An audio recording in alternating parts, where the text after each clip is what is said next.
A House bill that would make it harder for Syrian refugees to enter the U.S. is headed to the Senate, while the issue takes center stage on the campaign trail. GOP frontrunner Donald Trump said he'd support a mandatory database to track all Muslims in the U.S. His comments have triggered backlash from Democrats and from some of his GOP rivals. Today, Ben Carson offered his take on the database. Well, I think we should have a database on everybody who comes into this country. I think he meant Muslim citizens in the United States, or U.S. citizens who are Muslims. Well, hopefully we already have a database on every citizen who's already here. If we don't, we're doing a very poor job.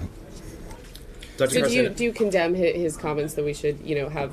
I mean, the idea is stricter scrutiny, tracking Muslims who live here. I mean, what do you think about that idea broadly? I don't think it's a good idea to treat anybody differently. You know, one of the hallmarks of America is that we treat everybody the same. So if we're just going to pick out a particular group of people based on their religion, based on their race, based on some other thing, that's setting a pretty dangerous precedent, I believe.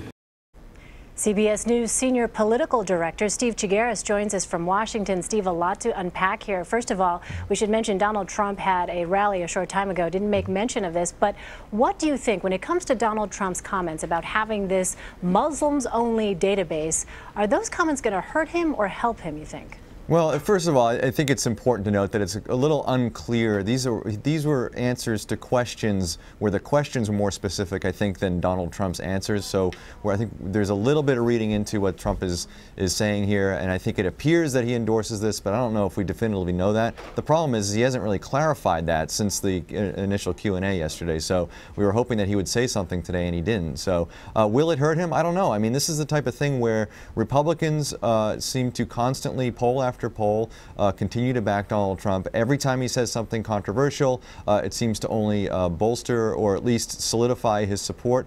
If you look at numbers, there was a poll out this week that say that up against Ben Carson directly, he would by far be the best to combat Islamic terrorism. So I don't know what to say. I mean, we've been talking all summer about controversial things on various topics that Donald Trump has suggested, and none of it seems to really hurt him, at least among Republican voters. Yeah, I want to explain to our voters the number that they're looking at now, a different number. This is a question about Syrian refugees and whether or not they should be allowed to come to the United States. You see a majority of Americans at this time, 53%, say they oppose that idea, and that would seem to be in keeping with what Donald Trump has said. But Steve, let me ask you about Ben Carson's answer that we heard a moment ago, because it sounded to me like he almost was trying to have it both ways. On Carson saying that everybody should be in the database? Is that what you said? And then he said that, and then he also said, but I also don't think people should be singled out. Right. Well, so, I mean, this is, I think, Ben Carson's sort of trying to feel his way through this one. I think, it's been interesting to watch this because the rhetoric among Republicans in reaction to what's been happening, especially the refugee situation, has been really, really fascinating to watch, because you've seen people like Donald Trump and Ben Carson and Ted Cruz and others sort of amp up the rhetoric to really sound like hardliners on not letting these folks in, and if they come in, or if they are going to be let in, we've got to keep a very close eye on them because it could be terrorists that sneak in, mainly because one of the attackers in Paris had snuck into Paris through the refugee program. Now, the other part that's interesting here is you're seeing people like Jeb Bush trying to take a more, I guess, sort of less amplified rhetoric here to try to look like he's the adult in the room. Now, whether that's going to work among Republican voters right now, it remains to be seen. I mean, this poll that I referenced earlier said that 45% of Republicans are calling themselves anti-establishment voters. So, a guy like Jeb Bush might not be the flavor that they're looking for in this primary right now. And speaking of Jeb Bush, Steve, let's play for our viewers what Jeb Bush said on this issue earlier today. This is a serious problem. It does not mean that we should be disrespectful of Muslims in our country or anything like that. In fact, I find it abhorrent that Donald Trump is suggesting we register people. That haunts back to a time that no one wants to go back to. But we have to be vigilant about this, protecting the homeland and fighting the fight in Syria and Iraq. So, Steve, what is the political calculus? If you are Jeb Bush and you are hearing the kind of rhetoric from Donald Trump that really is alienating to Muslims, it's alienating to others. Certainly, we've heard Democrats, which we'll get to in a moment, also speak up about this. But if you're Jeb Bush and that's the climate, that's the political landscape right now, what is your calculation?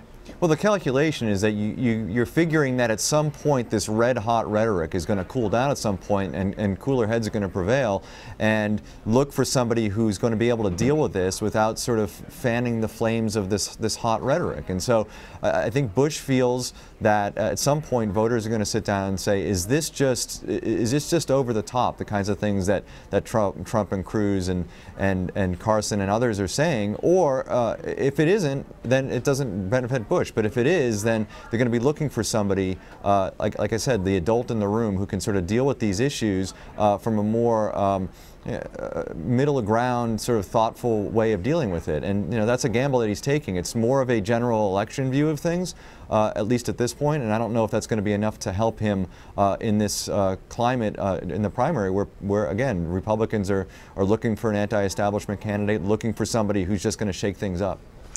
Jeb Bush wasn't the only one who criticized that. In fact, turning to the Democrats, Hillary Clinton, not surprisingly, she took to Twitter to basically reject the idea of a Muslim database. You see what she said there. This is shocking rhetoric. It should be denounced by all seeking to lead this country. Should also mention that Governor Kasich, John Kasich, a Republican, also took to Twitter and denounced the idea too. You can see he says there the idea that someone would have to register with the federal government because of their religion strikes against all that we have believed in our nation's history. It is yet another example of trying to divide people one against the other. Donald Trump is unable to unite and lead our country. So I want to ask you specifically about Hillary Clinton, Steve, because it would seem to me that this is the kind of thing that could certainly rouse and rally the base, the Democratic base. Is this actually an opportunity for Hillary Clinton to do just that, rally around on this issue? Sure, but I mean, Democrats on at least the database thing, I mean, I think it's not going to be a very difficult haul for her on that one. I can't imagine there are a lot of Democrats that buy into the database argument. Where she's getting herself into a little bit of a controversy is that she is sort of taking the same line as President Obama on continuing to allow the refugees to come into the country. Now, we saw a vote in the House yesterday in which 40-some-odd Democrats voted with Republicans to basically say we need to pause this refugee program. And that's very interesting to me because I think what you're seeing are Democrats who are looking at the polls, looking at these polls that say 53% of Americans don't want to accept any refugees, and they got to go home and talk to their constituents and answer questions as to how should we support what the president wants to do on this. Now, Hillary Clinton is supporting what is an unpopular view of this right now. And so while it's fine for a primary, how is she going to explain to Americans, if this continues as an issue during the general election, how is she going to explain to Americans that this is the right thing to do when more than half of Americans don't want these refugees to continue to come into the country? All right, excellent points. Steve Chaggaris in Washington for us. Steve, thank you for that analysis. Thanks, Elaine.